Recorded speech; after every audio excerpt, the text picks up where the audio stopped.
Raffaele Viviani è un rivoluzionario perché rompe con la tradizione verista, lacrimosa e piccolo borghese.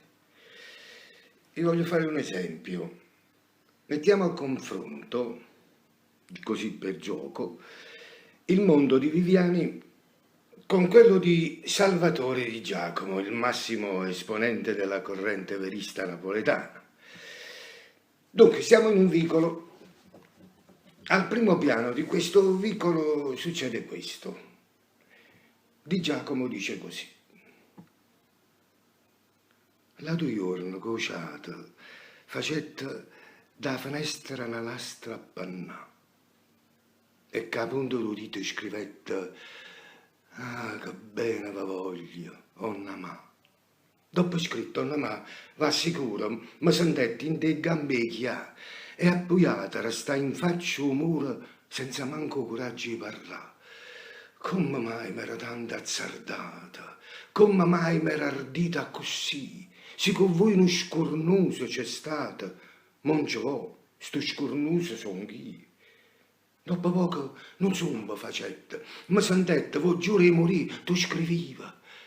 E tremando leggetta in coppa l'asta, eppure i donnerì. Bella, Carina. Sentiamo ora cosa risponde Viviani. Stesso vicolo, stessa situazione, però non stiamo al primo piano, no, siamo giù in strada, davanti a un basso.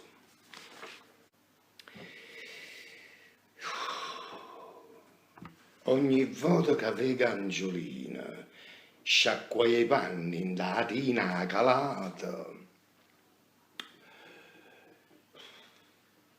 ma già fa una mezz'ora riguardata. Io pensiero cammina, a comincia a sciacquare la mattina. Ogni giorno si fa una culata e a vonnelle in dei cianghe scurciate chiusa a correccia qua capindatina. I castonghieri in betto covascia gira l'occhio. Ma l'occhio là vanno e guardanno, ma cascia, non sospira e le dica Giulia e serira e torcennano panna che si muove per farmi soffrire, Che ne dite? Da una parte è una poesia perfetta, in decasillabi perfetti, ma un po' lontana, un po' asettica. Dall'altra parte invece una risposta concreta, sensuale, erotica, di una vitalità assoluta. Scegliete voi.